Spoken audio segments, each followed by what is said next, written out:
Good morning, church. Today we're going to look at Joshua chapter 23.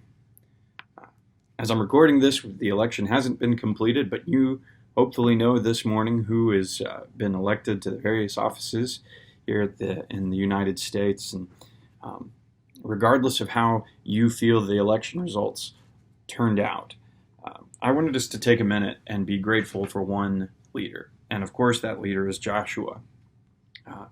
Oftentimes as we read the Bible, especially the Old Testament, it's easy to forget that these were real people, that they were alive and they faced the same sort of stresses and temptations and joys and complications of life that we do. Joshua was a real guy who was transformed over the course of his life, who through his relationship with God became a different man.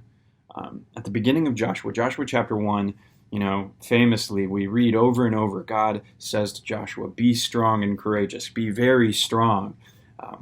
God's calling him to obedience and to faithfulness and to cling closely to what God has commanded so that he can lead the people of Israel. And I think it's really telling that here we are near the very end of the book, and Joshua draws the people of Israel around himself, and he sounds like that God speaking to him. Look at down in verse 6. Joshua says, therefore, be very strong to keep and to do all that is written in the book of the law of Moses. He says over and over that they should do these things for the glory of God, and that it is God who has fought for you. It's his strength, that just as God has commanded Joshua.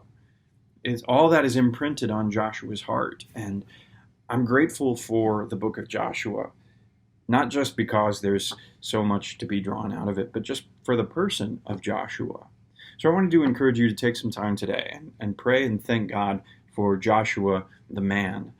Not a myth, not just a book of the Bible from which we draw wisdom or understanding, but for the man Joshua, the guy with two legs and arms and heartbeat and all of that, who had runny noses and heart complications for all we know. This real guy with blood pumping in his veins who lived his life in obedience and faithfulness and demonstrated to us what that kind of love and faithfulness brings about, the kind of blessing that God can use us to share with those around us.